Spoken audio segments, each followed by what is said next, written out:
putra mahkota Saudi Arabia itu Nah, misalkan gitu ya, itu dipenjara kan karena dianggapnya makar. Karakteristik dianggap diktator kalau kritik kita terhadap pemerintah dianggap sebagai pengkhianatan pada negara. Nah, jadi sebenarnya dalam tradisi masyarakat Arab itu, ya ketika istilah makar ini muncul, mereka tuh tidak pernah memisahkan mana pemerintahan dan mana negara. Itu sebenarnya tuh gak boleh penggerbegan pada tempat ibadah agama lain. nah, ini kan sebenarnya jadi kontradiktif kayak segel pembakaran, penolakan tempat ibadah, Ya itu nggak ada dalilnya. nggak ada dalilnya. Mentalitas hewan itu semakin berkurang. Aman ya, aman ya. Nggak. Ya nggak aman bagi orang Kristen hari ini. Oh iya. Disegel. Disegel. Kok bisa sih Mas di tahun 2026 masih ada yang segel-segelan gitu sih Pak Guru? Ada sebenarnya juga bukan berhenti di tahun 2026. Kita kedepannya juga akan lebih banyak penyegelan-penyegelan. Itu tuh sudah menjadi tradisi di Indonesia. Ah, gimana? Iya, itu sudah jadi tradisi di Indonesia. Jadi sejak reformasi sampai sekarang tuh kita punya 1000 gereja yang udah disegel atau dihancurkan atau dibakar atau tidak diizinkan. Nah, jadi udah banyak sekali. Nah, karena ini adalah bagian dari tradisi kita. Jadi kalau Akang kemarin kaget di 2026 kok masih ada di Tangerang yang segel-segelan kayak gitu, jangan khawatir, itu masih akan berlanjut, Kang. Jadi Kenapa kalau Pak Guru sendiri setuju? Pasti nggak setuju dong dengan hal-hal kayak gitu. Dan kenapa masih ada terjadi? Oke, gitu? jadi saya ceritain begini, Kang. Ya. Sebenarnya dalam tradisi Islam asli ya, dalam tradisi Islam itu sebenarnya tuh gak boleh penggerbegan pada tempat ibadah agama lain. Oke. Bahkan itu tuh sudah ada peraturannya eksplisit di dalam Al-Quran, di dalam Sunnah itu sudah ada. Oke. Jadi Nabi itu menjamin jiwa, nyawa, rumah ibadah, dan kegiatan keibadahan mereka itu dijamin. Oke. Dan siapapun di antara kaum muslimin yang mengganggu dan menyakiti orang-orang kafir, Ya, nggak usah ke saya kafirnya. enggak, bukan, itu kan ada bunga di sana. Oh, iya. Nah, jadi sebenarnya Nabi itu bilang siapapun yang ngeganggu orang-orang kafir zimmi itu artinya adalah orang yang bukan Islam tapi dia hidup damai berdampingan sama kita. Nah, kata Nabi itu saya yang akan nuntut dia di akhirat nanti. Oke. Itu tuh udah pasti. Jadi sebenarnya dalam ajaran agama Islam itu udah pasti. Yes. Udah jelas. Oke. Nah, cuman yang jadi masalah itu seperti yang saya ulang-ulang, agama di Indonesia secara khusus itu tuh bukan cara hidup kita untuk dekat kepada Tuhan, bukan cara hidup kita agar kita menjadi lebih baik, tetapi adalah identitas komunal yang kita bangga-banggakan di hadapan dengan identitas komunal yang lain. Jadi ada persaingan banyak-banyakan umat, bagus-bagusan umat, keren-kerenan umat, dan lain sebagainya. Nah, jadi sekarang agama itu bukan gimana caranya sih supaya saya hidupnya jadi orang yang baik, bukan. Bukan gimana sih caranya agar saya tuh bisa memperlakukan orang dengan kebermanfaatan, bukan. Tapi gimana caranya agar saya muslim, alhamdulillah saya bangga terlahir sebagai seorang muslim. Nah, agar seperti itu. Nah, jadi kubu-kubuan bentuknya. Jadi ini adalah bagian dari herd mentality, mentalitas kawanan, mentalitas hewan kelompok. Nah, agama itu menjadi seperti itu. Akhirnya sekarang kita tuh bukan berlomba untuk jadi baik dalam beragama tuh, tapi bagaimana caranya agar agama kita tuh terlihat lebih eksis. Nah, itu di Indonesia tuh wacananya seperti itu. Makanya kalau disebut Indonesia kan katanya religius, tapi kok korupsinya banyak? Ya karena sebenarnya nggak religius. Kita tuh cuman ngaku-ngaku religius. Pas ditanya, apa kepedulian kamu yang paling tinggi? Oh, kepada Tuhan, kepada agama, gitu. Padahal kalau mereka sholat juga sebenarnya mereka nggak ngerti bacaannya gitu. Kalau misalkan mereka baca Quran juga mereka nggak tersentuh sama sekali gitu. Jadi mereka hanya untuk menunjukkan dan menegaskan bahwa mereka itu ada dalam satu komunitas besar. Begitu. Nah, sekarang aturannya adalah karena Islam dianggap sebagai komunitas besar, Kristen dianggap sebagai komunitas besar dan sebagainya, maka mereka itu mulai bersaing satu sama lain. Tahun 70-an dan tahun 80-an, kemudian tahun 90-an, itu ada upaya dari sekelompok kalangan evangelis untuk menyebarkan Kristen di Indonesia. Ada serangan, ada program, ada proyek, termasuk Yusuf 2000 misalkan, dan lain sebagainya. Yang gimana caranya supaya kita mengabarkan Injil kepada orang-orang yang tersesat itu, kepada domba-domba yang jelek gitu ya. ya dan sebagainya gitu. Jadi memang ada upaya untuk itu. Nah, terendus sama orang-orang Islam. Oke. Ketika terendus, kemudian sebenarnya masalahnya itu udah selesai, udah clear. Oke, lu gak boleh nyebarin ajaran agama ke tempat saya juga nggak boleh ngajarin ke tempat Anda. Itu. Ya. Sebenarnya itu udah clear. Clear, Nah, dari situ. masalahnya adalah kalau kita hidup fakir miskin, kita hidup lemah, kita hidup nggak bisa apa-apa, maka kita tuh butuh kambing hitam, bukan kambing tersesat, kambing hitam. Kambing hitam. Ya, Ya. baju saya hitam ya. Aman. Nah, jadi kita tuh butuh kambing hitam sama seperti misal ya di zaman dulu Pak Karno ketika Indonesia itu habis-habisan dengan inflasi dan resesi, kemudian beliau mengatakan nekolim. Ya, Nah, kan luar kan ada konspirasi. Ketika ada seorang presiden yang Indonesia itu terdesak, antek-antek asing, nah asing gitu. Ya. Ketika Amerika Serikat lagi terpojok, teroris Islam, nah gitu. Jadi sebuah negara, sebuah entitas, sebuah kelompok itu akan mencari kambing hitam untuk meredakan ketegangan dalam dirinya. Agar dirinya tidak merasa bersalah kalau dirinya itu kalah.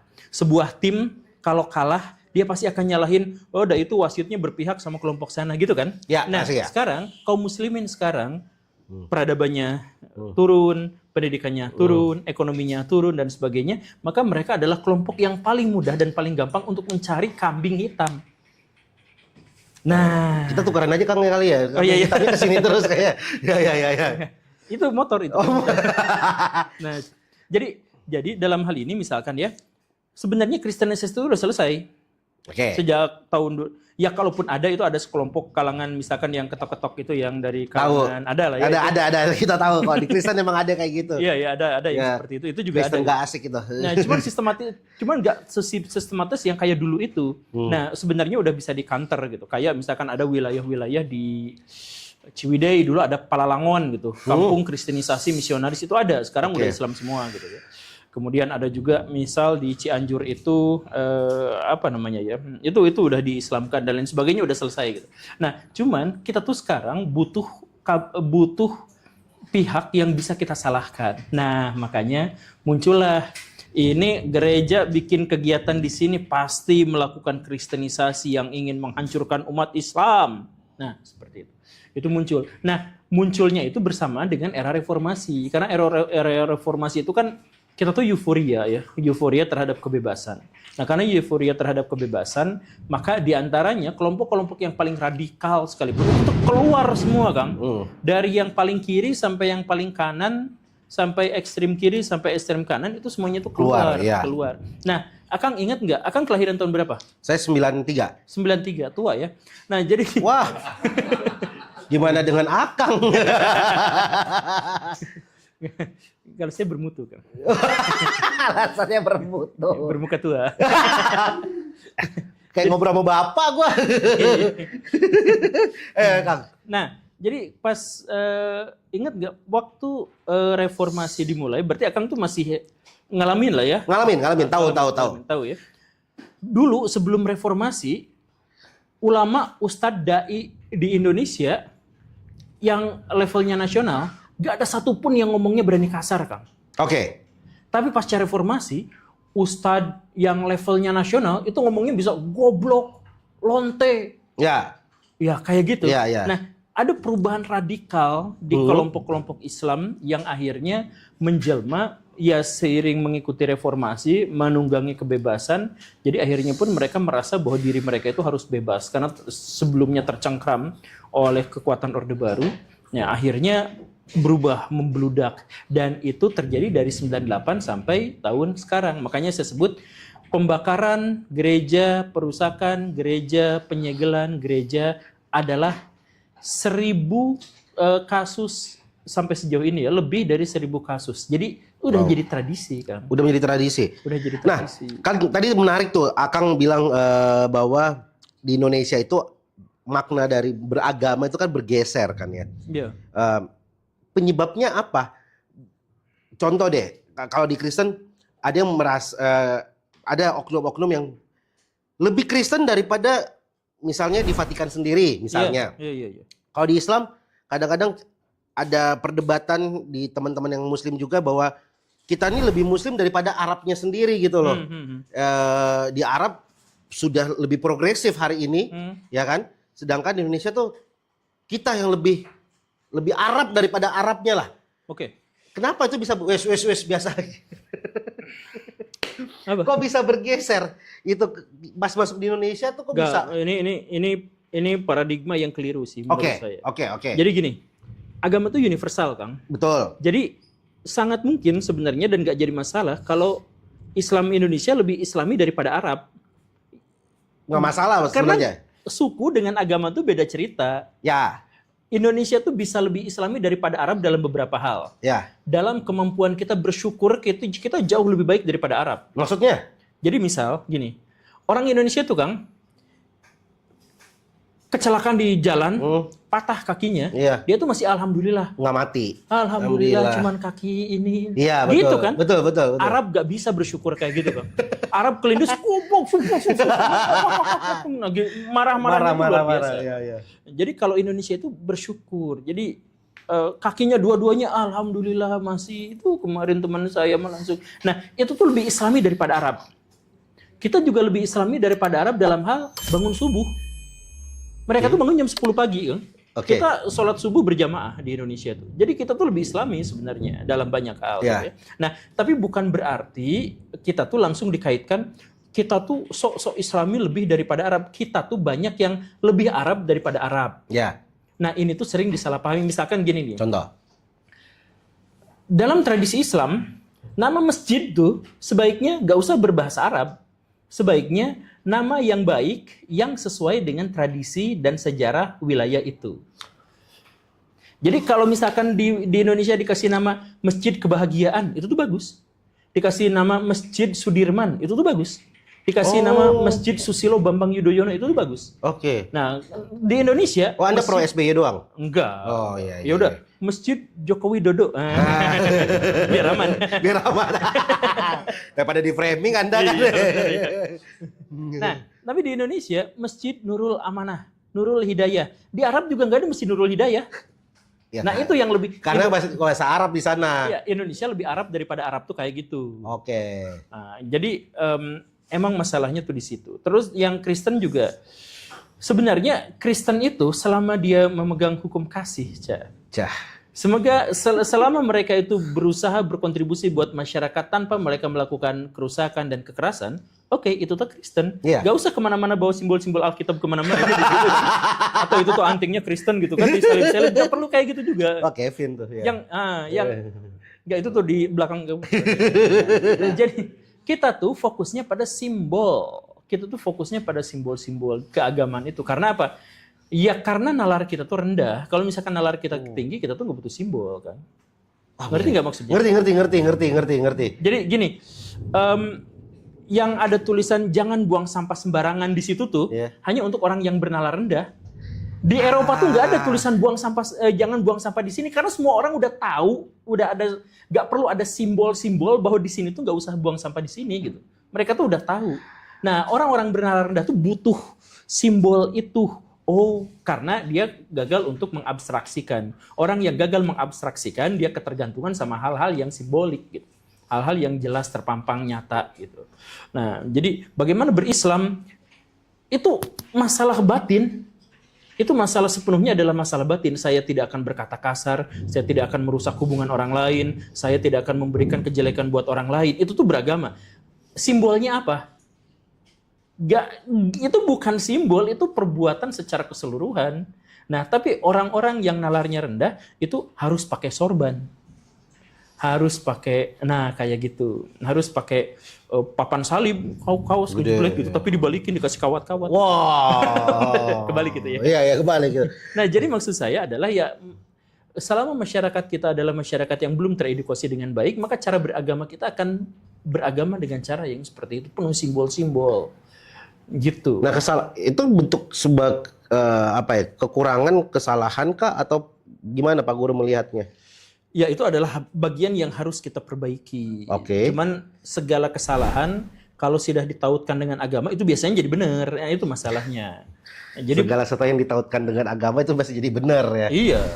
Ya itu, nggak tahu, saya heran itu orang-orang Batak kenapa tiba-tiba pro terhadap Israel. Oh, gara-gara sama ininya gitu. Jadi maksud saya tuh, ya kalau misalkan Israel melakukan kesalahan ya sebut salah. Kalau misalkan Iran melakukan kesalahan ya sebut saja salah. Tapi sekarang kalau kita pro terhadap Iran, oh Anda buzzer Iran, anti Israel, kita tuduh Israel, kita membela Israel, oh kita, padahal bisa nggak sih kita cuma sederhana melihat di sana ada pembantaian, di sana ada anak-anak dan orang-orang tidak berdosa. Kemanusiaannya ya, kemanusiaannya ya. Ya itu kan esensi dari agama itu kan. Iya, Iya. betul. Nah, tapi kita nggak berpikir soal esensi, kita berpikirnya soal simbol-simbol. Kita berpikirnya pada sesuatu yang bisa dilihat. Nah, jadi selama kita hidup di masyarakat yang lebih yang IQ-nya tidak terlalu tinggi ya, secara kumulatif, selama itu pula lah kita akan bertemu dengan masyarakat-masyarakat yang sangat-sangat doyan menampilkan simbol-simbol keagamaan, tetapi mereka sendiri sebenarnya jauh dari nilai-nilai keagamaan. Nah, ini kan sebenarnya jadi kontradiktif kayak segel pembakaran, penolakan tempat ibadah. Ya itu nggak ada dalilnya. Nggak ada dalilnya. Maksudku adalah gini, kita pernah ngobrol bahwa orang Indonesia tuh orang yang sungkanan. Tapi untuk hal itu nggak sungkan tuh. Oh, itu kan jadi kontradiktif ya menurutku ya. tidak kontradiktif. Oh, oke. Gimana? Latar dari sungkanan itu apa coba? Upaya mempertahankan diri. Oke. Jadi gini, Kang. Kenapa masyarakat kita tuh sungkanan? Ya. Karena kita itu adalah masyarakat yang sumber dayanya berkecukupan. Oke. Karena sumber daya berkecukupan, maka kita tuh tidak memiliki keinginan dan dorongan serta motivasi untuk melakukan persaingan. Oke. Jadi lu pindah ke sana, di sana tetap bisa makan. Lu Oke. pindah ke sana tetap bisa makan. Karena Indonesia itu sumber dayanya banyak. Oke. Karena itu maka masyarakat Indonesia itu untuk bertahan hidup mereka harus sungkanan. Karena tidak ada dorongan bersaing di antara mereka. Oke. Kalau di negara Arab, Ya. untuk hidup mereka tuh nggak boleh sungkan, harus hajar aja lawan gitu, perang gitu. Oke. Karena untuk bisa mendapatkan sumber daya yang sedikit, mereka harus bersaing. Di Indonesia di mana-mana ada, karena di mana-mana ada, ngapain berkonflik? Mendingan kita damai. Nah, kalau misalkan kita tidak sungkanan, lu jelek, misalkan kayak gitu, nggak sungkanan kayak gitu, Ya. kan bisa memicu konflik. Ya. Nah, akhirnya bisa mengurangi kesempatan untuk bertahan hidup. Ya. Karena tujuan sungkan adalah untuk bertahan hidup, maka kita harus sungkan. Sungkan. Nah, Gitu kan? ya, oke. Nah, oke, itu satu. Sekarang, kalau kita menyegel tempat ibadah agama yang lain, itu kan ini. Nah, kalau misalkan mereka hidup dalam masyarakat kawanan, mentalitas kawanan, maka mereka itu hanya akan sungkan pada kelompoknya saja untuk bisa bertahan hidup. Oke. Makanya ketika ada penyegelan gereja kemarin itu, real jelas pasti gitu kan, MUI diam, Betul. Ustadz diam, Ya. Ustadz yang biasa ngomong ayo kita kemanusiaan dan sebagainya itu diam. Di waktu yang bersamaan ada Ustadz yang ngomong itu Masjid Al-Aqsa di Palestina itu disegel sama Israel, ayo kita demo. Di saat yang sama mereka menyegel gereja Kristen tapi diam. Oke. Kenapa? Karena kesungkanan itu hanya untuk kelompok dalamnya saja. Oke. Itu mentalitas kawanan itu seperti itu. Mentalitas kawanan itu terbentuk dari apa? Terbentuk dari perasaan bahwa mereka kalau keluar dari kawanan mereka akan diburu. Jadi mereka tuh kambing-kambing di tengah-tengah gerombolan serigala. Mereka harus terkoneksi satu sama lain biar kalau serigala nyerang dikasih tahu, "Oi, sebelah sana." Lu harus nyumput ke tengah, semuanya berusaha untuk ke tengah di mentalitas kawanan itu. Biar orang-orang pinggiran saja yang kena gitu kan. Nah, itu mentalitas kawanan itu seperti itu. Ada bukunya Kang, herd apa itu? Apa? Herd mentality ya. Herd mentality. Herd Oke, mentality, oke, herd oke. psikologi. Menarik itu. Nah, tadi kan berarti kan aku coba sambungin lagi. Berarti kan kalau tadi aku bilang sungkanan tapi ternyata menyegel, mungkin pertanyaan dasarnya adalah basicnya kita sebagai masyarakat Indonesia ini adalah masyarakat yang toleransi atau enggak sih sebenarnya? Atau gimana sebenarnya pandangannya? Karena, mungkin pertanyaan lanjutnya adalah berarti bisa nggak kita menjadi negara yang pure toleransinya 100%?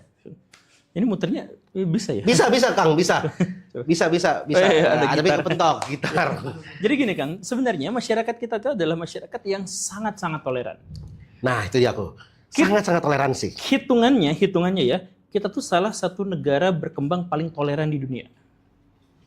Kalau mau hitungan skalanya. Oke, skalanya, oke. Kenapa coba? Ya. Karena tidak ada masyarakat semultikultural ini yang bisa bertahan dalam persatuan Iya dan sih. tetap, iya kan? Iya sih, kalau itu Betul, iya kan? sih, betul itu aku setuju sih. Bahkan yang agamanya beda pun akan kita bela abis-abisan kalau tidak ada herd mentality tadi. Mentality-nya, iya. Misal kemarin ada kasus Pak Sitepu, Iya, Kristen. Bangsa.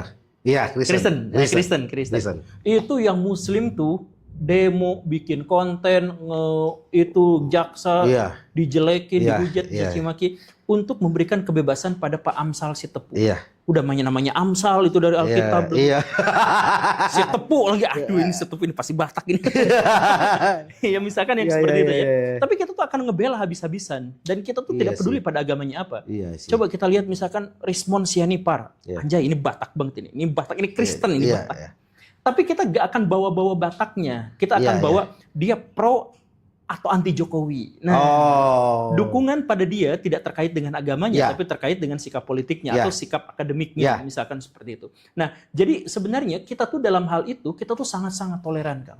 Oke, Kita beda agama aja bisa satu podcast. betul. Nah, jadi sebenarnya kita tuh toleran. Nah, yang membuat kita menjadi tidak toleran itu adalah rasa takut, perasaan bahwa kita tuh kalau misalkan sudah diidentifikasi, lu tuh agamanya ini, lu ibadah di sini, lu ngadain kristenisasi di sini.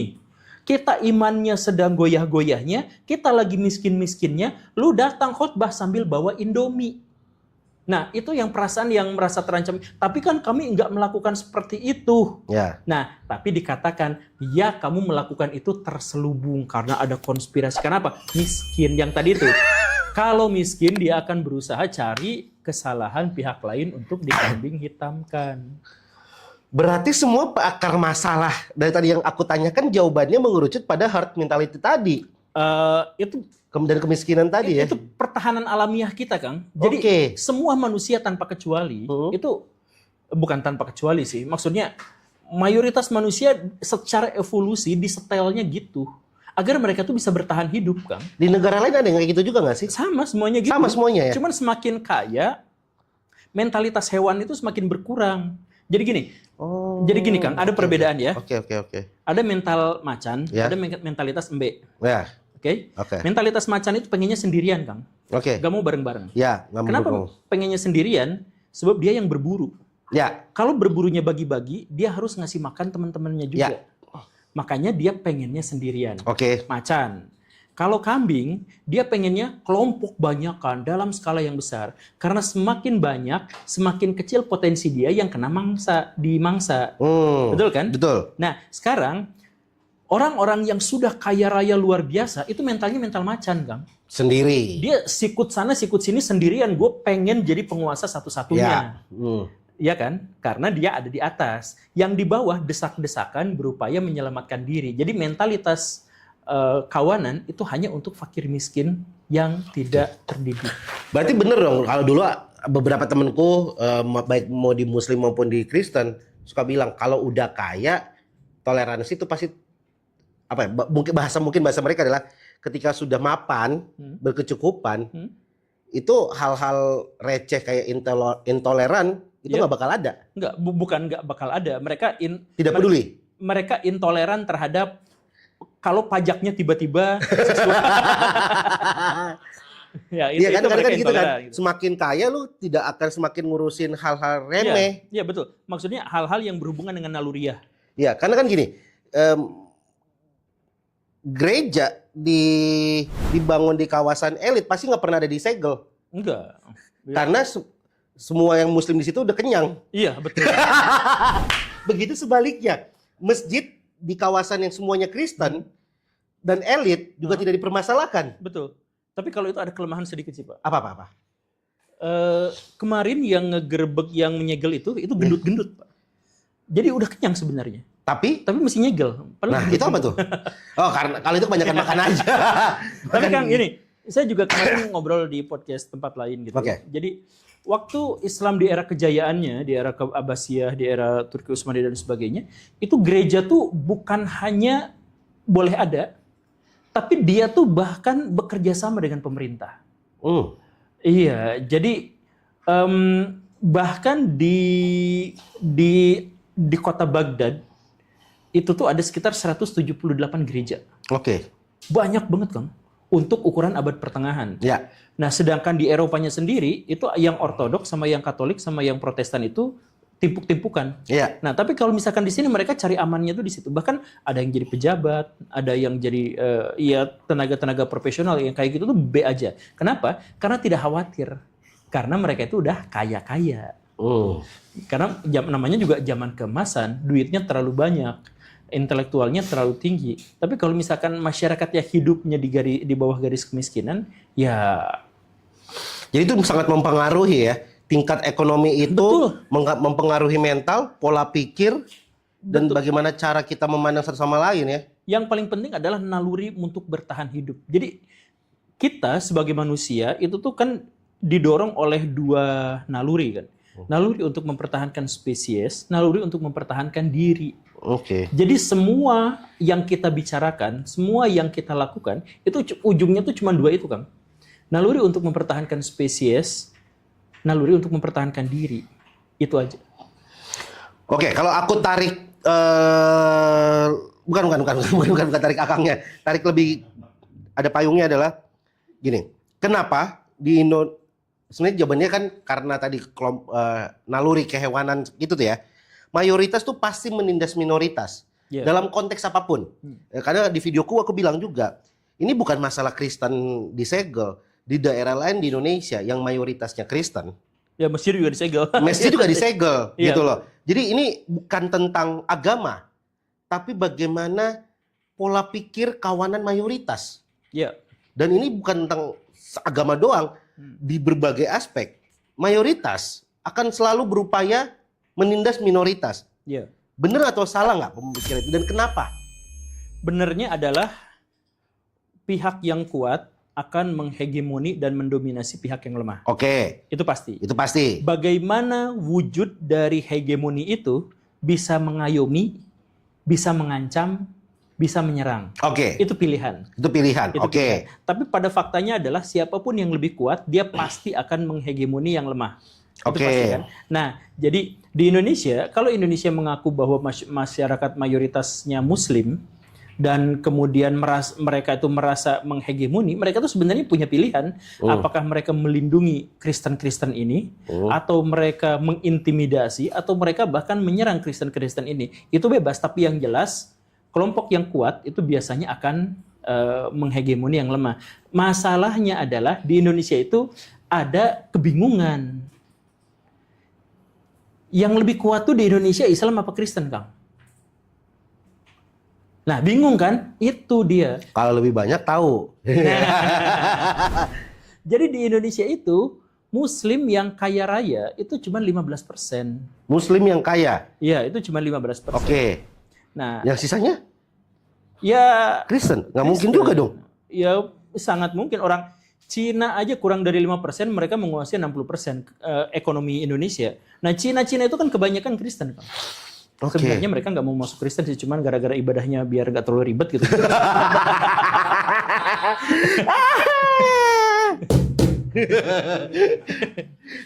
Oke. Nah, terus harus gimana dong? Maksudnya, apakah ini hal yang nggak bisa diluruskan?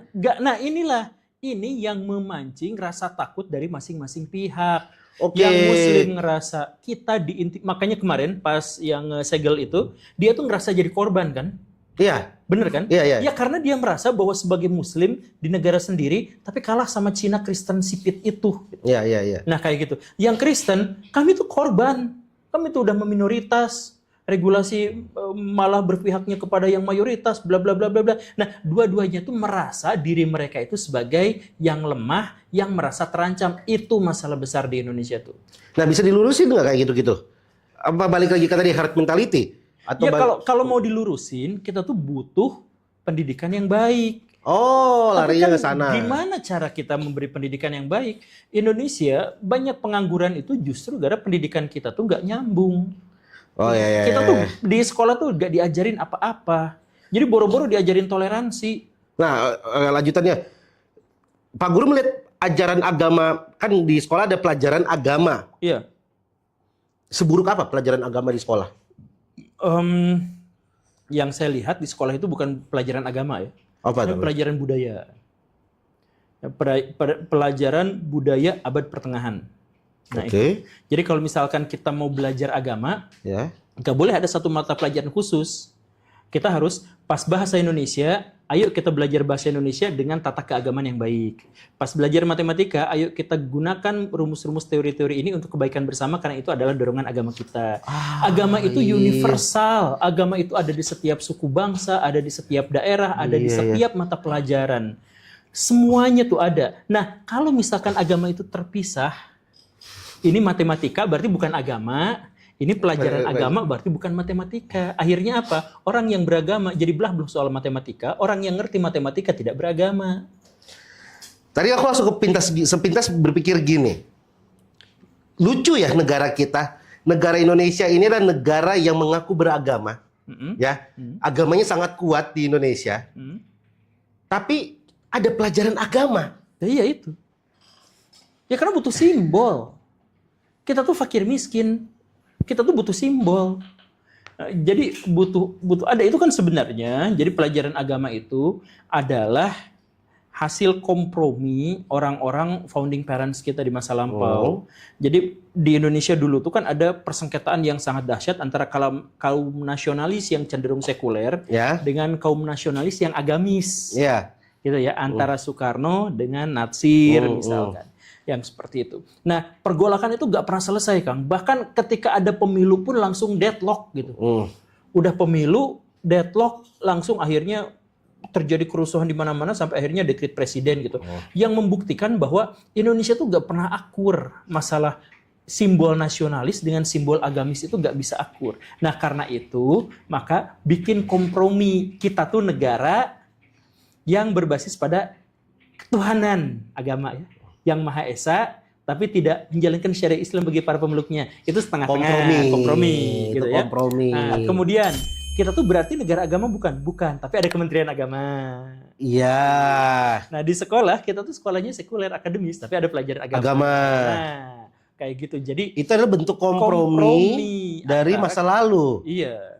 Jadi sebenarnya kita tuh apakah nasionalis, apakah religius, tidak jelas juga. Kan peraturannya itu sederhana sih sebenarnya. Kalau negara itu adalah demokratis dan sekuler, maka negara tidak boleh hadir ikut campur terlalu dalam terhadap aktivitas keagamaan, gitu kan?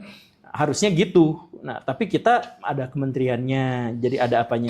Tapi kalau misalkan kita disebut sebagai negara agama, itu juga nggak bisa karena dalam undang-undang kita disebutkan misalkan presiden boleh agamanya apapun juga gitu kan, kemudian setiap agama yang agama ini juga boleh berkembang dan sebagainya. Dan jadi kita tuh adalah negara eklektik, negara campur baur, negara wasatiyah, negara tengah-tengah. Negara tengah-tengah itu ada artinya tidak punya jati diri. Karena yang membingungkan adalah di sekolah kita belajar pelajaran agama. Yang Kristen, yang Islam. Bahkan kalau dulu aku pernah sekolah di negeri, pada saat pelajaran Islam, karena nggak ada pelajaran Kristen, yang Kristen keluar, gitu. Pergi main. Kita dapat nilai itu dari gereja, harus gereja mengeluarkan nilai sekolah minggu, itu yang diberikan ke sekolah. Oh, lucu ya? Lucu. Menurutku cukup aneh. Masuk ke kuliah, aku nggak tahu ya kalau zaman sekarang sekolahnya pelajaran agamanya apa. Masuk ke kuliah muncul filosofi agama. Kita belajar filosofi agama. Yang menjadi pertanyaanku adalah itu juga termasuk bentuk kompromi tuh. Ketika muncul karena aku nggak mendapatkan dasar kenapa harus mempelajari filosofi agama. Iya, sebenarnya istilah filosofi agama juga agak kacau sih sebenarnya. Iya.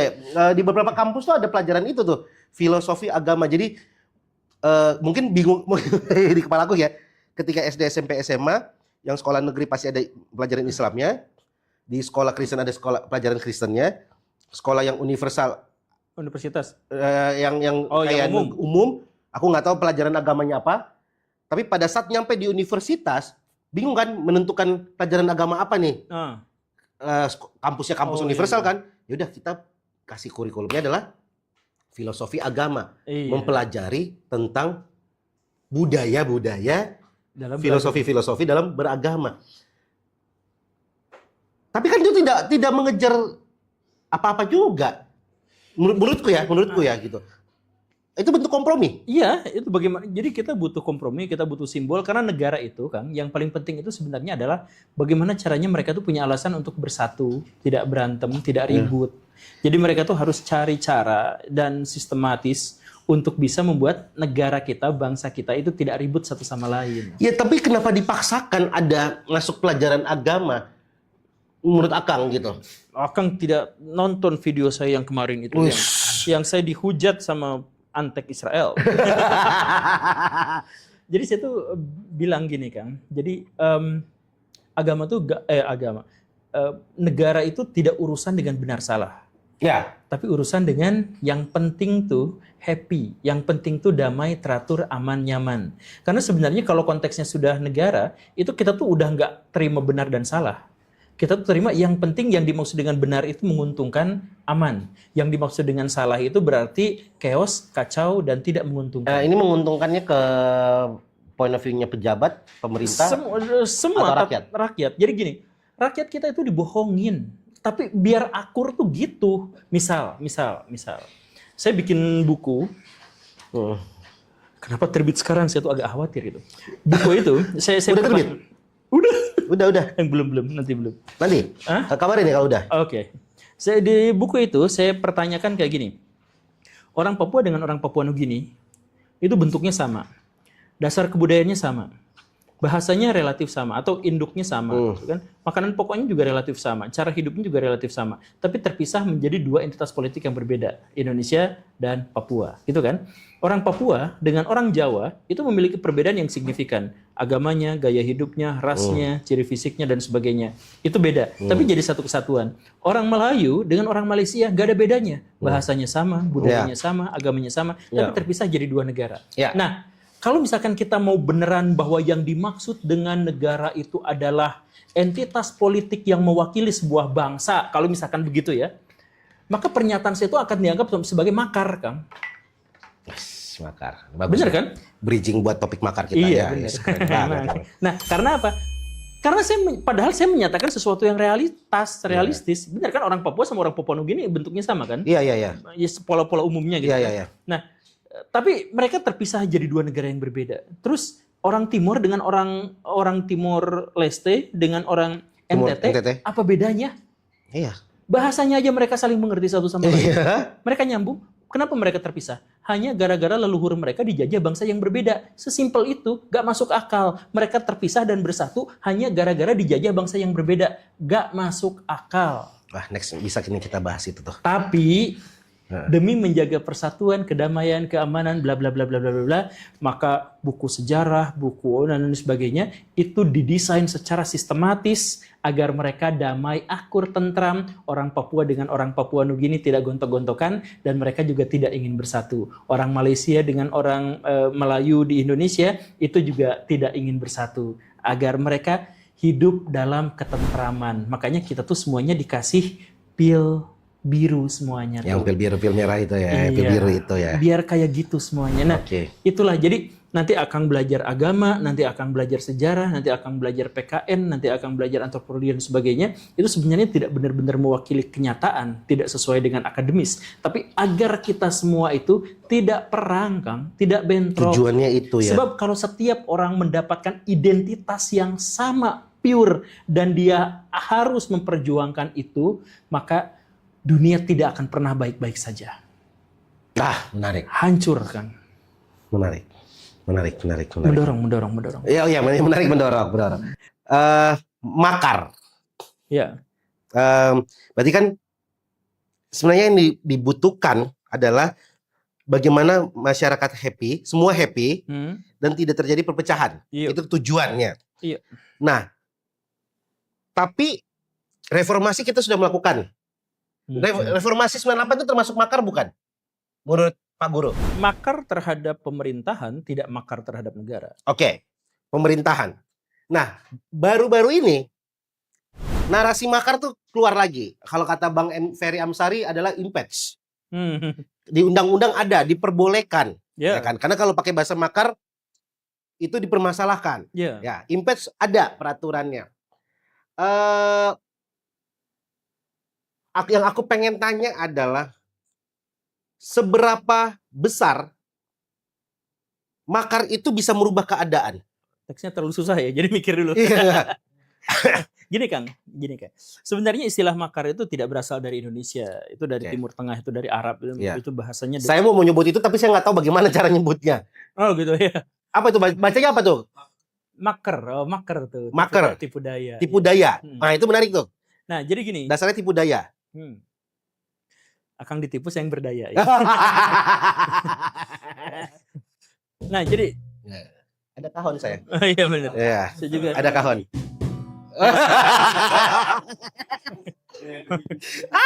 Biar ada bunyi-bunyi. Iya. Iya. Soalnya kita kalau ngebodor kan garing banget. Iya. Kita bermusik aja lah. Nanti nextnya ada drum saya siapin Pak Guru. Oke. Iya. Drum itu alat tiup. Saya udah ingetin di episode sebelumnya kan. Ada yang komen, Pak Guru belajar komedi lagi. Jokesnya bapak-bapak. Nanti datang, nanti saya siapin alat musik. Ya, itu sesuai dengan identitas saya sebagai bapak-bapak. Betul. Jadi yang komen itu tidak sesuai dengan ini nalar. Ya? Nalar. Tapi yang harus kalian ingat, kalian yang komen-komen, penonton saya kebanyakan bapak-bapak. Oh gitu. Iya, saya rata-rata yang nonton kalau insight YouTube saya cowok 25 tahun ke atas. Oh gitu. Iya. Jadi emang masuk kok jokesnya. Pasti ada bapak-bapak yang ketawa. Tenang aja. Oke. Oke. Kalau tidak ketawa awas ya. Nah, jadi gini. Tipu daya. Nah, jadi sebenarnya dalam tradisi masyarakat Arab itu, ya ketika istilah makar ini muncul, mereka tuh tidak pernah memisahkan mana pemerintahan dan mana negara. Gimana Kang? Sorry. Di negara Arab? Ya, jadi istilah makar itu sebenarnya nggak relevan. Karena apa? Karena di Arab ketika kata ini muncul, istilah makar itu pemerintah dengan negara itu tidak terpisah.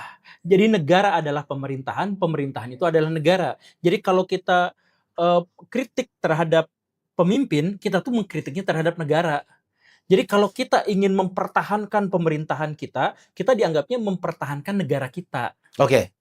Gitu kan? Sedangkan di negara demokrasi itu terpisah kan? Iya. Jadi kalau kita mengkritik Pak Prabowo Subianto, kita bukan mengkritik Indonesia. Kita tuh mengkritik lembaga penyelenggara negara, gitu kan? Iya. Ya, itu. kita mengkritik penyelenggara negaranya. Ya. Bukan negaranya kan? Iya, bukan. Nah, jadi ketika masyarakat Arab dulu menemukan istilah makar ini dan kemudian ada di dalam dalil-dalil yang dianggap sakral, maka makar ini dianggap sebagai kalau kita mengkritik, menjelekkan, menghujat, apalagi sampai melakukan tindakan kekerasan terhadap pemerintah, maka itu dianggapnya dosanya besar. Oke. Itu hukumannya tuh sampai mutilasi, Kang. Mutilasinya hidup-hidup lagi. Potong kaki, potong tangan sebelah-sebelah. Waduh. Nah, kenapa seperti itu? Karena makarnya itu adalah berarti makar terhadap negara. Makar terhadap negara berarti representasi dari rakyat. Bayangin, yang dikhianati itu bukan orang perorangan, tapi seluruh warga negara dikhianati oleh orang yang melakukan makar itu. Karena apa? Karena dulu tuh negara tuh pemerintahan, makanya ada dinasti-dinasti. Ya. Dinasti ini, dinasti itu tuh adalah negara. Kalau dinastinya runtuh, ya negaranya ganti. Gitu kan? Dinasti Solo termasuk? Ya, termasuk. Nah, dinasti Solo di zaman dulu tuh ada namanya Mataram. Oh ya. Bagus beloknya. Dulu dinasti di sana tuh gak ada dinasti Mataram. Ya. Dulu tuh yang ada itu adalah Pajang. Pajang itu apa? Kerajaan. Oh, nama kerajaan. Oh, kerajaan. Kerajaan itu. Kerajaan. Nah, jadi dulu tuh ada kerajaan namanya Pajang. Terus kerajaan itu pemerintahannya runtuh. Nah, digantikan sama pemerintah baru. Nah, pemerintah baru itu adalah negara baru. Setiap pemerintahan baru adalah negara baru. Gitu kan? Oke, berarti kalau makar itu makar itu adalah aktivitas untuk mengganti penyelenggaranya, bukan negaranya dong. Nah, karena ini nih, karena dia negara sama pemerintahan itu sama, maka segala upaya untuk menjelekannya, menghancurkannya, menggulingkan pemerintahan itu sama dengan negara. Jadi ngejekin itu juga makar, Kang. Ngejek itu makar. Makanya di Saudi Arabia sekarang ngomong putra mahkota Saudi Arabia itu misalkan gitu ya. Itu dipenjara, Kang, karena dianggapnya makar terhadap negara. Nah, kalau di Indonesia? Nah, kalau di Indonesia enggak. Makar tuh makar terhadap pemerintahan kita itu dalam aturan-aturan tertentu itu sah. Makanya disebut tadi impeach. Iya. impeach Iya. ya, Nah, impeach. itu tuh sah, itu Sah, boleh. boleh. Nah, itu Ya, sah. ya, ya. Dalam artian bahwa ya kita kritik apa bla bla bla bla itu bisa. Tapi kalau misalkan kita ada di sebuah negara yang diktator, itu tuh nggak bisa. Di Indonesia dulu tuh pernah Kang, waktu zaman Pak Karno. Oh, malah zaman Pak Karno. Iya, ada kelompok namanya PRRI Permesta. Oh, pernah aku dengar, pernah dengar. Di buku-buku disebutnya pengkhianat dan separatisme. Ya, betul. Padahal mereka tuh gak pernah berkhianat pada negara. Mereka nuntut pada Pak Karno.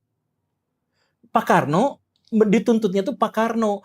Dia tuh, itu orang-orang PRI itu sampai nangis-nangis. Nih nama kami tuh nih lihat. Ini Karnonya Rano Karno apa Soekarno? Bukan, Soekarno. Oh, Soekarno. Aku pikir Pak Karno. Jadi kita nggak menyinggung Megawati di sini. Dia yang ngomong. Aduh.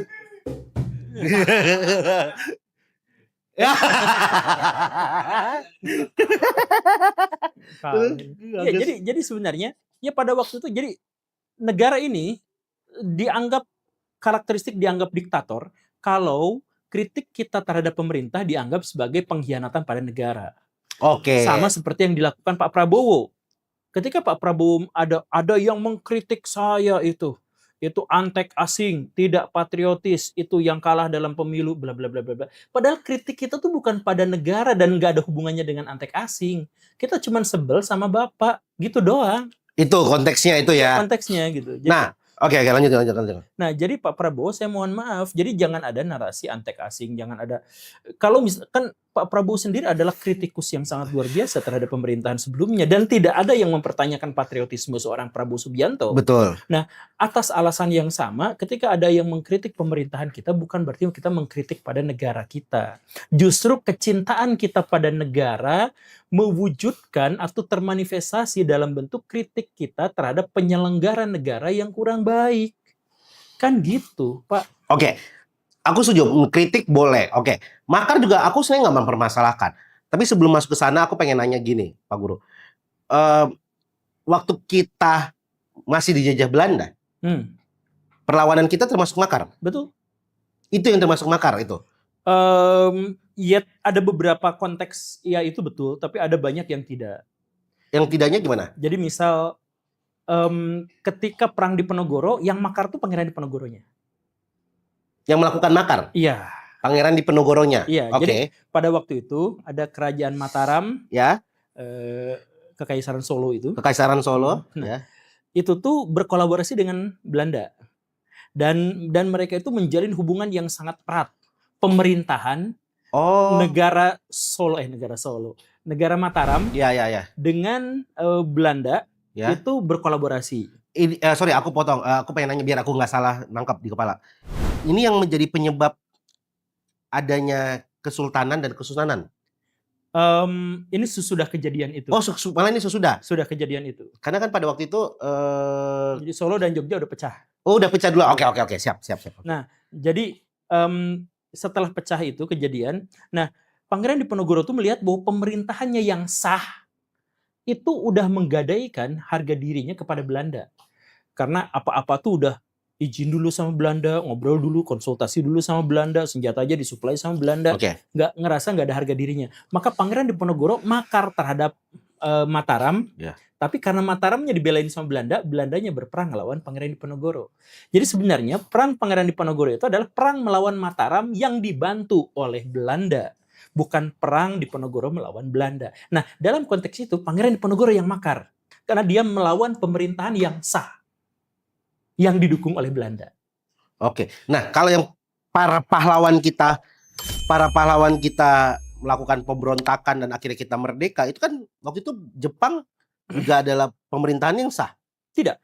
Tidak. Di Jepang itu bahasanya pendudukan, bukan penjajahan. Jadi kita tuh nggak pernah dijajah Jepang, kita tuh diduduki Jepang. Akan mau diduduki sama saya? Enggak. Biar kita clear, ini banyak mungkin yang bingung. Apa bedanya pendudukan dan penjajahan? Bahasa bayinya adalah penjajahan. Bahasa bayinya. Bahasa bayi. Ini kayaknya bagus ya bikin konten. Pak Guru kita kasih papan, kita yang jadi murid. Oh iya emang. Iya seru ya. Jadi di sini nah ini kita belajar sejarah. Iya. Iya. Nah jadi kalau penjajahan, Ya. itu namanya juga penjajahan. Artinya ada orang yang dijajah. Ada orang yang dijajah. Oke. Nah, berarti penjajahan itu fokusnya adalah kepada orang-orang. Sedangkan pendudukan itu adalah mau ada mau nggak ada orang di situ, saya ambil alih wilayahnya. Makanya saya duduki. Jadi di sini core situ dianggap saya anggap kosong, makanya saya dudukin. Mau ada orang juga duduk, saya dudukin tetap. Makanya Jepang itu fokusnya mau orangnya mati gara-gara Romusa, nggak peduli. Yang penting sumber dayanya gue ambil. Kalau penjajahan? Kalau penjajahan, orang-orangnya akan saya berdayakan untuk saya eksploitasi demi kepentingan saya sendiri. Lah, kalau yang tadi konteksnya Romusha bukannya hampir sama? Enggak, kalau jadi orangnya tuh hilangin. Pokoknya gue butuh tanahnya dong. Gue butuh wilayahnya. Mau dong. siapapun di situ, mau Dianggap nggak ada. Kalau dia ada ya bantai aja kayak binatang gitu. Itu pendudukan. Kalau makanya penjajahan itu biasanya disertai dengan pendidikan. Penjajah itu biasanya ngedidik. Berarti Belanda menjajah. Portugis menjajah. menjajah. Cuman penjajahan jadul. Itu beda juga. Kan lebih dulu daripada Belanda kan dia kan. Itu filosofinya juga beda. Oh, itu beda lagi. Beda lagi. Oke, nanti kita bahas itu. Ya, Berarti kapan-kapan. ya kapan-kapan. Minggu depan aja. Ongkosin. Kan Anda datang sendiri. Saya cuma ngambil slot Anda. Belanda menjajah, Jepang menduduki. Nah, makanya waktu yang ada di Indonesia, ingat nggak? Angkatan kesekian Jepang, angkatan kesekian ada Reikugun dan kayak gitu kan. Nah, itu tuh angkatan itu tuh militer, Kang. Jadi yang datang ke sini tuh bukan sipil, itu militer. Nah, jadi karena militer yang menduduki, jadi kita tuh memang belum sah dijajah sama Jepang. Makanya pada waktu itu Belanda kabur ke Australia bikin yang namanya Nika. Karena gua nggak pernah ngerasa dikalahin sama Jepang. Yang kalah itu militernya. Sedangkan untuk kalah itu pemerintahan sipil tanda tangan gua kalah gitu. Gitu kan? Nah, tapi waktu zaman Jepang kan sipilnya kabur ke Australia, militernya yang dikalahkan. Jadi kita itu diduduki zaman pendudukan Jepang. Berarti pada saat kita kemerdekaan yang dilakukan oleh para pejuang kita ke Jepang sah dan bukan makar. Bukan makar. Bukan. Dan kita nggak pernah melakukan makar ke Hindia Belanda. Di zaman sebelumnya pernah. Secara kerajaan-kerajaan itu. Bukan, Pak Karno dan lain-lain pernah. Itu ada Usdeker, ada lain-lain pernah. Oh ya, kan Jepang 3,5 tahun ya. Iya. 3,5 tahun sebelumnya pernah. Iya, pernah. Di zaman penjajahan, di zaman Belanda berarti ya. Iya. Kalau di Jepang itu sah. Sah. Dan bukan makar. Bukan. Oke. Isu-isu minggu ini kan tadi makanya kita bahas makar adalah kalau aku, mungkin Pak Guru bisa lurusin atau kasih pendapat lain. Aku tuh bukan nggak setuju dengan makar. Mungkin ini minggu lalu juga udah pernah di episode sebelumnya kita udah pernah bahas. Yang menjadi concernku adalah terkadang yang kita yang kita pengen itu lebih ke personal, orangnya. Jadi yang kita turunkan orangnya. Sedangkan menurutku yang harus diselesaikan di bangsa ini tuh bukan personalnya. Iya. Tapi sistemnya. Betul. Jadi ketika ada yang berteriak makar, aku tidak berada di posisi yang setuju atau tidak. Tapi apa plannya? After makar ini, apa plannya? Seperti apa dan siapa yang menginisiasi makar atau menginisiasi gerakan itu? Siapa yang kalian mau calonkan? Dan apakah kalian yakin? Oke. Konteks kedua adalah aku bicara begini di kontenku. Kalau saya pribadi, saya tidak yakin ketika makar bisa dilakukan, tapi after itu siapa yang menggantikannya dan apakah dia bisa membenahi sistem itu? Jangan-jangan sama. Nah, itu dia. Kalau sama percuma juga. Nah, capek-capek. Akhirnya kan gerakan untuk menurunkan itu adalah gerakan personal. Karena nggak suka. Gitu kan? Karena gue suka. Bukan karena gue punya solusi yang lebih baik, gue bawa, dan kayaknya solusi ini kalau digantikan hari ini, kita kan jadi lebih baik. Nah, jadi yang aku ngomongin di kontenku adalah jangan hanya sekedar mengeluarkan kalimat makar, tapi kita masyarakat tidak diberikan apa ya bahasanya penjelasan. After makar ini kita akan lakuin ini. Iya. Jadi gini kan. Gimana menurut Akang? Makar tuh gadis hasil yang korban pemerkosaan, sebut saja namanya Makar. Mekar. Mawar. Wah, iya. Jauh ya. Ya. Untuk melengkapi kan. Please lah pura-pura ketawa. Nah, jadi gini kan. Kar mawar. Oh, jauh ya. Jauh. Bakar mekar tuh. Jadi gini kan. Pernyataan Akang dalam konteks ide itu Ya. adalah konteks yang justru dikatakan oleh pemimpin-pemimpin besar di dunia ini. Jadi pikiran Akang tuh pikiran pemimpin besar, Kang. Tapi Enggak oh, nggak ada tapi, nggak ada tapi ya. Emang pikirannya orang dari zaman dulu sampai zaman sekarang tuh ya gitu. Bahkan Bung Karno, beres dia mengatakan kita mengusir Belanda, kan yang lebih penting itu bukan itu, tapi revolusi kebudayaan, revolusi pemerintahan dan sebagainya. Jadi Belanda tuh hanya pintu gerbang. Makanya kemerdekaan itu pintu gerbang. Gerbang, benar. Setelah itu tuh apa? Setelah itu apa? Masa kita udah lepas dari penjajahan, tapi masih lepas dari penjajahan Belanda, tapi masih pengen dijajah. Nah, jangan sampai seperti itu. Tapi faktanya masih seperti itu. Betul. 98 sama juga. Kita kesel sama Soeharto karena pada waktu itu kelaparan di mana-mana, inflasi di mana-mana, kemiskinan di mana-mana, KKN di mana-mana. Tapi kita turunin Soeharto tidak sepaket dengan hilangnya KKN, kelaparan dan lain-lain. Bahkan bertambah. Bahkan bertambah. Nah, Nah, alhamdulillah kita bertambah. nah, hari ini ide itu keluar lagi. Yang saya takutin dan tidak saya takutin adalah kita hanya mengulang pola yang sama tanpa menyelesaikan akar masalah di negara ini. Nah, jadi gini Kang.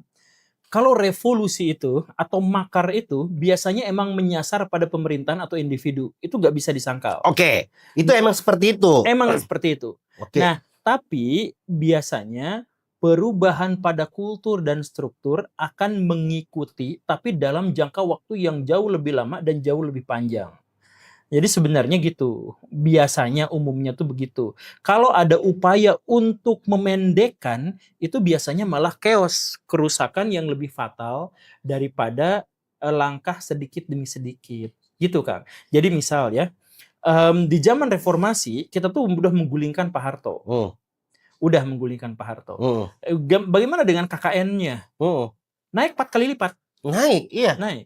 Misalkan, nepotisme itu di zaman Pak Harto tuh 5%. 5% saja pejabat yang jadi pejabat gara-gara koneksi dengan Pak Harto. Ya. Bahkan kalau jokesnya kan dulu korupsi itu yang boleh korupsi itu hanya internal Pak Harto. Iya, yang betul. boleh kolusi internal Pak Harto. Iya. Nepotisme juga. Iya.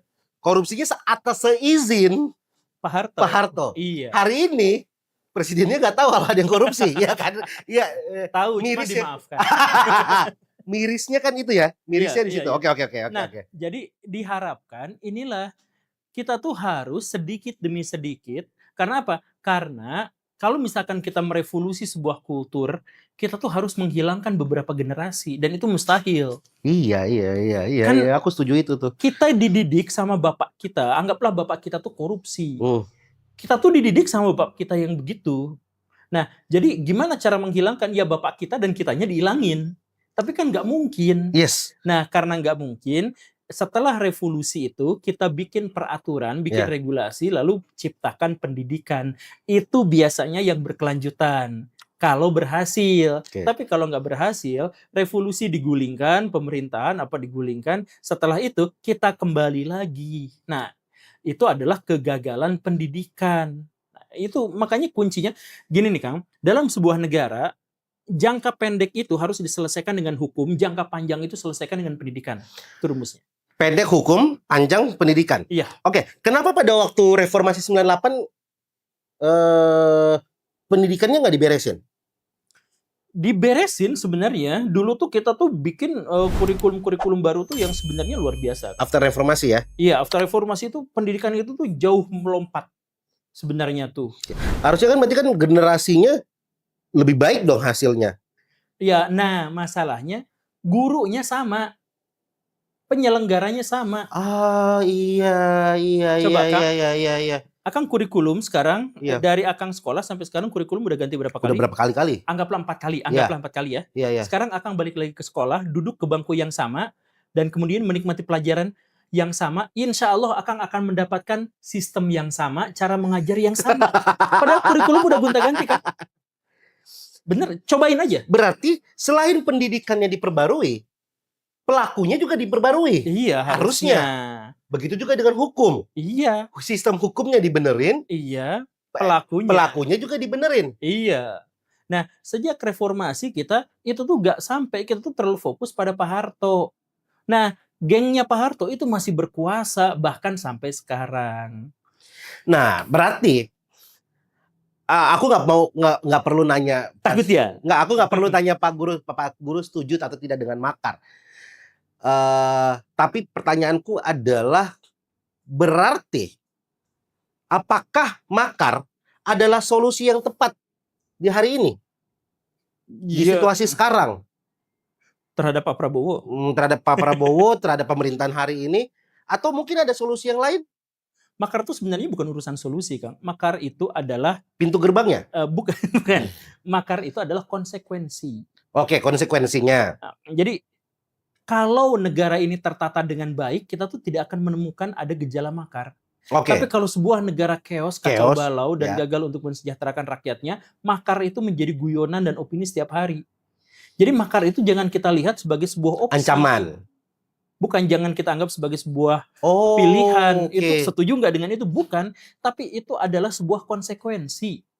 Gini nih, Akang punya anak, Kang. Setiap hari si anak itu sama Akang digebukin.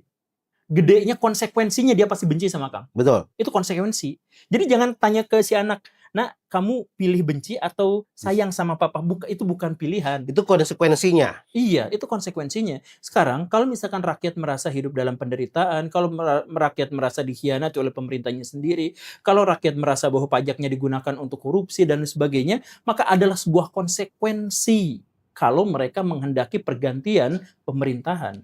Tapi kalau misalkan si rakyatnya sejahtera, adem, korupsi dibagi secara merata, dan sebagainya misalkan, maka semua tidak akan ada yang namanya makar. Kalau misalnya pada nyatanya, permasalahan di kita kan adalah warga negara kita ini kan banyak banget. Ya, banyak, Bang. Banyak banget. Bagaimana opini satu kelompok bisa mewakili satu rakyat Indonesia? Mungkin itu yang menjadi counter dari pemerintah pada hari ini, bahwa kenapa lu ngomong makar? Emang lu udah mewakili satu Indonesia nih, mewakili rakyat ini, bahwa rakyat tidak happy pada hari ini atau rakyat merasa kelaparan. Gimana statement itu tidak menjadi suatu ancaman bagi pemerintah? Itu salah pencet itu. Itu konsepnya salah juga. Yang mana? Jadi tadi yang aku ngomongin ya. Ya yang misalkan bahwa kamu ngomong soal makar emang mewakili seluruh itu juga salah tuh. Nah, itu salah. Karena sebenarnya makar itu tidak pernah dilakukan oleh masyarakat. Tapi oleh pimpinan masyarakat. DPR. Bukan, pimpinan masyarakat yang oleh masyarakat dianggap sebagai orang yang merepresentasikan pendapatnya. Jadi seperti yang dulu kita bahas, masyarakat itu harus ada tokohnya ya. Iya, masyarakat itu nggak bisa kompak bergerak sama-sama, Kang. Nggak bisa ya. Gedung ini dibom. Terus orang-orang di sini larinya tuh ke sana ke sini, gak ada yang sama, Kang. Tapi kalau misalkan ada satu orang pemimpin lari ke sana, semuanya bring ke sana.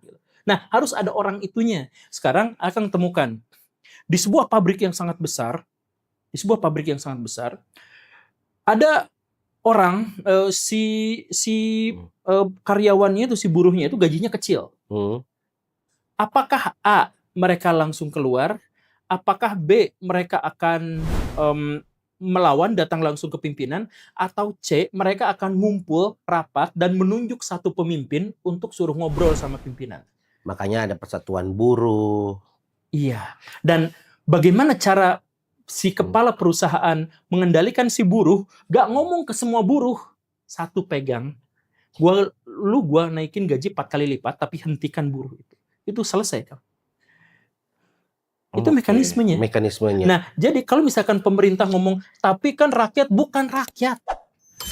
Cari orang-orang yang jadi pimpinannya. Sebab kalau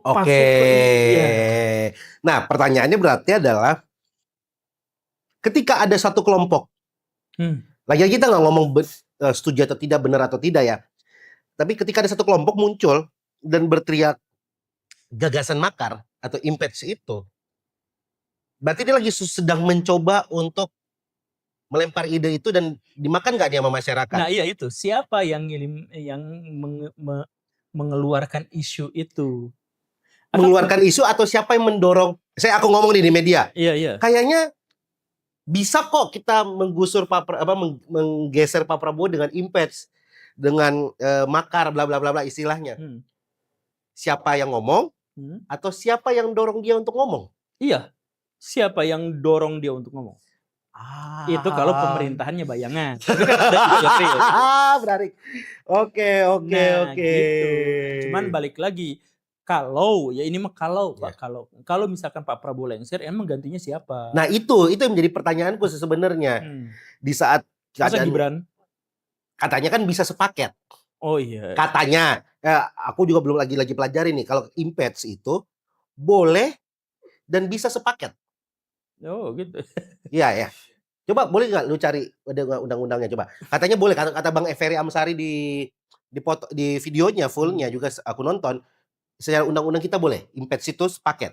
Nah pertanyaannya kan, kalau misalnya kayak presiden sama wakil itu satu paket atau presiden doang, itu satu gerbong pemerintahnya juga turun atau tidak? Ya itu juga tergantung sama. Jadi itu sepenuhnya tergantung pada siapa yang mengimpeach itu, tergantung siapa yang menjadi pimpinan itu. Karena yang aku tahu mungkin salah ketika presiden turun kan wakil naik. Presiden wakil turun harusnya Mendagri nggak ya? Mendagri atau Menteri Pertahanan? Iya harusnya. Harusnya kan? Berarti kan masih orang yang sama gitu loh. Iya memang. Ya makanya ini kita fokusnya itu sebenarnya bukan soal itu. Iya. Ya kalau bisa kita tuh punya pemimpin yang tidak impulsif, tidak pemarah, kemudian kita dekat dengan rakyat, ya kalau mungkin begitu. Iya. Tapi masalahnya ya kita tuh belum tahu siapa ini kalau misalkan Pak Prabowo mengundurkan diri dengan senang hati dan dengan tentram, kemudian menjadi warga negara biasa sama seperti pendahulunya. Nah, siapa penggantinya? Nah, itu kan kita yang mungkin aja jadi chaos. Ini sama seperti di Irak. Udah dibombardir sama Amerika Serikat, Saddam Hussein-nya udah dihukum gantung. Siapa penggantinya? ISIS. Perang. Lebih parah lagi. Parah lagi. Wah, ini dia nih. Dari buku yang sama, Ahmad Rostandi lebih lanjut menjelaskan berdasarkan pasal 7A, 7B, dan 24C ayat 2 Undang-Undang tahun 45, pejabat yang dapat diimpeach adalah presiden, wakil presiden, dan wakil presiden sepaket. Oh gitu ya. Tapi kan berarti pertanyaannya kalau misalnya, nah itu siapa menggantikannya? Kalau dua-duanya turun, Mendagri atau Menhan harusnya yang menggantikan tuh. Ya, secara kita belum punya orang-orang yang siap untuk itu kayaknya sih. Nah itu dia, yang kalau di kontenku aku ngomong gini, ini aku mengutip juga percakapan kita di episode sebelumnya bahwa perubahan itu harus beriringan antara struktur dan kultur. Iya. Selama itu belum berjalan dengan baik, kita mau melakukan hari ini, itu sama aja kita hanya mencopot sosoknya tapi tidak menyelesaikan masalahnya kan? Biasa jadi overthinking, Kang. Tiba-tiba overthinking. Jadi nanti siapa sebenarnya kalau Pak Prabowo-nya mengundurkan diri, siapa yang jadi penggantinya ya? Pasti Ibu Puan. Wow. Kalau aku kemarin sempat bikin jokes gini. Kalau mau jadi presiden jangan lewat makar. Amin Rais aja gagal. Iya. Amin Rais aja gagal. Bahkan kata Mbak Inaya, pada saat Pak Gus Dur mau dilengserkan, Pak Gus Dur tuh sudah sempat ngomong sama Bu Mega bahwa jangan ngikutin bisikan-bisikan di belakang kamu. Tunggu saya selesai, kamu bisa naik dan kamu pasti akan 2 periode. Pak Gus Dur udah ngomong gitu. Waktu itu ada Amin Rais, ada siapa di belakang Bu Mega kan. Pak Gus Dur udah ngomong gitu. Bu Mega lebih denger yang di belakangnya itu. Pak Gus Dur lengser, benar kata Pak Gus Dur. Nggak nyampe 2 periode. Cuman menyelesaikan Pak Gus Dur doang. Iya. Berarti kan yang penting adalah siapa yang ngomong dan siapa yang di belakangnya dan apa tujuannya. Karena sebuah gerakan tanpa tujuan menurutku juga kita hanya pada akhirnya overthinkingku adalah makar hari ini adalah proses balas dendam, kesebelan untuk menggantikan presiden hari ini, wakil presiden hari ini dengan tokoh yang mungkin ada di kepalanya tapi belum diomongin. Makanya ayo kita ganti sama-sama. Bukan ganti Pak Prabowo-nya, tapi ganti mindset dan pikiran. Iya, itu. Ada kata-kata yang sampai sekarang saya pegang dari Apa tuh? sebuah anime zaman dulu, Kak. Was, anime. Apa tuh? Jadi seorang samurai, dia tuh tobat Oke. dan pedangnya. Terus dia membalik mata pedangnya. Oke. Jadi bagian yang pakai menebasnya itu jadi yang tumpul, bagian sininya yang tajamnya. Oke. Terus dia bilang, kok kamu pedangnya kayak gitu? Terus dia bilang, pedangku ini akan digunakan untuk membangun zaman baru, bukan untuk menghancurkan zaman lama. Oke. Jadi maksudnya yang sekarang-sekarang itu saya bukan tugasnya untuk menghancurkan, tapi saya fokus gimana cara membangun apa yang akan terjadi nanti. Oke. Gitu, Kak. Dan itu emang harusnya itu bisa jadi pegangan tuh sebenarnya Ya, tuh. karena saya ngomong di sini di depan antek pemerintah. Karena aku bilang di kontenku, aku termasuk orang yang terbuka bahwa nggak apa-apa. Kalau mau digantiin nggak apa-apa, asal pilihannya lebih baik. Itu dia. Gitu loh. Kalau emang ada yang lebih baik pada akhirnya hari ini, kan kita pemilu itu kan pemilu sudah lewat masalahnya. Dan hari ini yang menjadi presiden adalah Pak Prabowo. Dan ketika mau makar, kalau emang pada hari ini dengan situasi siapa sih yang menduga, ya walaupun bisa diprediksi ya, keadaan-keadaan hari ini Amerika nyerang Iran dan segala macam. Ketika Pak Prabowo hari ini digantiin dan ada yang lebih baik, aku rasa masyarakat juga akan fine-fine aja. Ketika ada yang lebih baik, gitu loh. Gimana kalau kita bikin skenario, Kang? Oke, Kan gimana? sebentar lagi Donald Trump itu mau pemilu. Jadi mungkin aja dia dilengserkan. Jadi, nah pas Indonesia nanti ke depan misal gitu, ada krisis, ada pergantian, nah Donald Trump dilengserkan, jadi pindah ke sini. Wah, kalau saya lebih setuju Kim Jong Un di sini. Oh gitu? Iya. Saya lebih setuju berjiwa muda, Kang. Masih muda kan dia? Bener sih. Iya. Tapi kan semua pemimpin muda kan berakhir dengan diktator. Iya. Kim Jong Un tidak berakhir, dia berawal sebagai diktator. Berawal yang dimana juga beberapa negara yang pemimpinnya anak muda itu pasti tangan dingin. Iya betul. Dan tangan besi kan? Tangan besi. Iya. Jadi itulah kalau ada teriak bahwa kita butuh pemimpin muda. Kita harus belajar bahwa di beberapa negara pemimpin muda itu diktator. Padahal yang tua juga banyak yang diktator. Kalau aku lebih setuju Kim Jong Un menjadi presiden Indonesia. Maksudnya kayaknya orang kayak Kim Jong Un tuh pantas di Indonesia. Enggak, dia enggak pinter-pinter amat sih, Kang. Yang penting bunuh, Kang. salah bunuh. Kan kita mau mempercepat ini. Oh gitu. Pergantian generasi. Makin kacau ini podcast ini. Aduh, terima kasih Pak Guru sudah kembali ngobrol-ngobrol. Seneng banget. Semoga rencana kita yang Sirarung. Kita ngadain Siraru Baraya nanti, dan kita tuh mau bikin sebuah acara namanya tuh Kombes. Apa tuh Kombes? Kasih tahu. Udah bisa dikasih tahu kan? Komunitas bebas utang. Oke, weh. Ini seperti Pak Bray sedang ngomongin di media sosial nih. Jadi saya akan membebaskan semua utang-utang. Wih, dibayarin dong. Saya bayarin semuanya. Saya lunasin semuanya. Caranya? Kan ini kalau ya. Jadi nanti saya tinggal mikir kalau itu terjadi ya. Kalau tidak terjadi ya nggak usah. Ini baru kalau aja. Kalau. Jadi kalau kita ketemu terus saya bisa membebaskan utang, ya saya bebaskan utang. Kalau enggak ya udah enggak. Kan jika kan if kan. If. Tapi intinya bukan, sebenarnya membebaskan utang itu bukan dengan cara seperti itu. Soalnya 100% orang yang utangnya dibebaskan itu dia akan terjebak utang kembali. Betul ya. Nah, dan di Indonesia ada 89% keluarga yang berhutang. Termasuk Akang punya utang kan? Betul, banyak. Ya makanya 89%. Nggak usah angkat tangan, semua angkat tangan di sini, Kang. Iya, fakir miskin semuanya. Nah, jadi kita akan kasih misalkan semacam pembelajaran financial freedom. Wih, Timothy Ronald. Oh iya betul. Guru Gembul Ronald. Enggak. GGR, Guru Gembul Ronald. Oh iya benar ya. Nah, tapi ya enggak kita tuh ya ini yang ngebantu aja teman-teman gitu dalam bentuk komunitas. Terus dikasih edukasi. Iya, jadi nanti kita banyak sih sebenarnya programnya, ada parenting, ada yang in financial freedom itu. Oke. Kemudian kita juga mau bikin ini Kang, pelatihan konten kreator dari dulu itu. Nah, yang Nanti aku bilang. Iya, nanti Akang gabung saya gabung ke Akang. Oh boleh. Tim. Karena aku lagi bikin namanya sama pelatihan, bukan ya bahas kalau pelatihan tuh kayak resmi banget. Aku bikin forum gibah demokrasi yang aku cerita yang aku pengen kita bareng Siraru. Siraru itu bareng kita bisa bikin di Bandung atau Jakarta. Tapi itu juga bentuknya komunitas yang aku bisa dampingin mereka untuk menjadi konten kreator dan bisa bersuara di media sosial ngomongin sosial dan politik. Wih, mantap. Gitu. Anti pemerintah gimana? Nggak apa-apa. Nggak apa-apa. Karena sebenarnya yang aku pengen adalah lebih baik kita jangan nakut-nakutin masyarakat bahwa kita masuk di era anti kritik. Karena menurutku anti kritik ini celahnya satu, kreatif.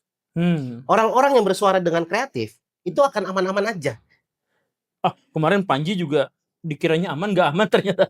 Sampai batas dipanggil aja kan. Oh iya. Tapi tidak akhirnya dijebloskan pada akhirnya. Karena permainan di kata-kata. Iya. Ya Pak Guru bisa ngomong kalau macam pasti kan kata-katanya terpikirkan.